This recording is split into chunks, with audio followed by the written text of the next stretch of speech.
I entirely beg you, people and government of the DPR Korea. I have made the worst mistake of my life.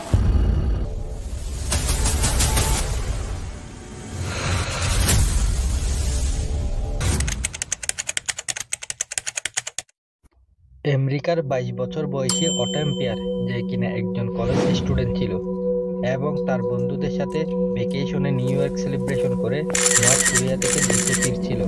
হঠাৎ এয়ারপোর্টে কিছু north কোরিয়ার police তাকে আটক করে।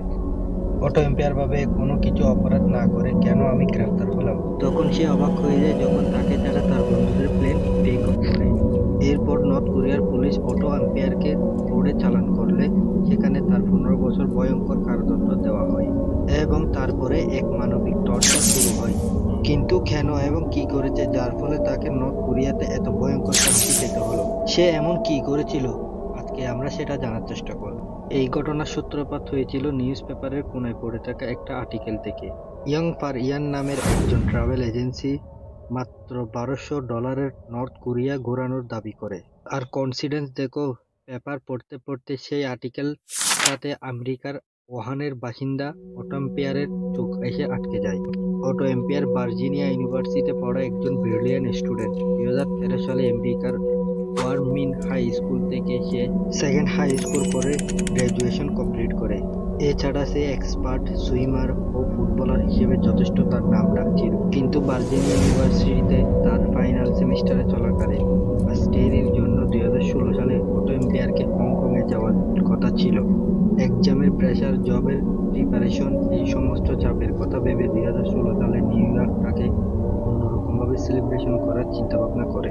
সে new York paper north কোরিয়ার এই আর্টিকেল দেখে প্রচণ্ড এক্সাইটেড হয়ে যায়, কারণ ছোটবেলা থেকে নর্থ কোরিয়া দেশ ও সেখানকার মানুষদের জীবনযাত্রা সম্পর্কে তার প্রচণ্ড কৌতূহল ছিল। তাই এই আর্টিকেলটা দেখা মাত্রই 2016 সালে নিউ ইয়র্কটাকে নর্থ কোরিয়ায় সেলিব্রেশন করার সিদ্ধান্ত নেয়। আর সেই সাথে ট্রাভেল এজেন্সির সাথে কথা বলে টিকেট করে ফেলে। কিন্তু অটো এম্পিয়ার কখনো এটা কল্পনা করতে পারেনি এই নিউ ইয়র্কটা তার লাইফের শেষ নিউ ইয়র্ক হবে। 29 ডিসেম্বর 2015 অটো এম্পিয়ার তার ফ্রেন্ডদের সাথে চায়নার বেজিং এয়ারপোর্ট থেকে টেক অফ করে। এই গ্রুপে অটো ছাড়াও আরো 10 জন আমেরিকান ছিল। তার সাথে চায়না, ইংল্যান্ড ও আমেরিকার কিছু মানুষ ছিল। 2 ঘন্টার জার্নির পর ফ্লাইট নর্থ কোরিয়ার রাজধানী পিয়ংইয়ং এয়ারপোর্টে ল্যান্ড করে। এরপর সবাই সেখানকার ফেমাস ইয়ংডকড ইন্টারন্যাশনাল হোটেলে উঠে। আপনারা সবাই মনে রাখবেন এই হোটেলটা অনেক ইম্পর্টেন্ট, কেননা এই হোটেলকে ঘিরেই আজকের ভিডিও। সেখানে পৌঁছানোর প্রথম দিন ট্যুর গাইড তাদের আশেপাশের বিভিন্ন স্পট তাদের ঘুরে দেখায়।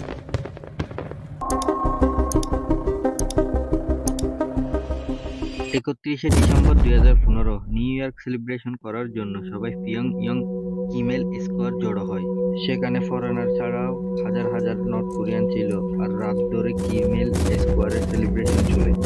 এরপর সেলিব্রেশন শেষ হলে তারা সবাই হোটেলে ফিরে আসে। ড্রিঙ্ক পার্টি করতে কেউ বাসায় চলে যায় আর কেউ তাদের রুমে গিয়ে রেস্ট করে।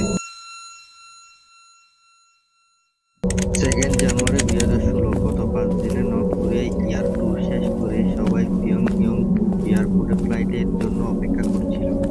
কিন্তু অটো অপেক্ষা করছিল, কিন্তু কিছুক্ষণ আগে নর্থ কোরিয়ার পুলিশ তাকে গ্রেফতার করে।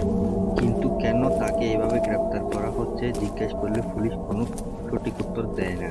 সবাই ভেবেছিল অটো আমেরিকান হওয়ায় তাকে হ্যারাস করা হচ্ছে, কারণ আমেরিকা ও নর্থ কোরিয়ার রিলেশন কিরকম সেটা সবাই জানে। অটোকে আটক করতে দেখে তার রুমমেট ড্যানি তাকে ইয়ার্কি করে বলে, তাহলে তোমার সাথে এটা আমাদের শেষ দেখা, তো কখনো তোমার সাথে আর আমাদের দেখা হবে না। এটা শুনে অটো হেসে দেয় এবং এটা বলে ড্যানি প্লেনে উঠে পড়ে।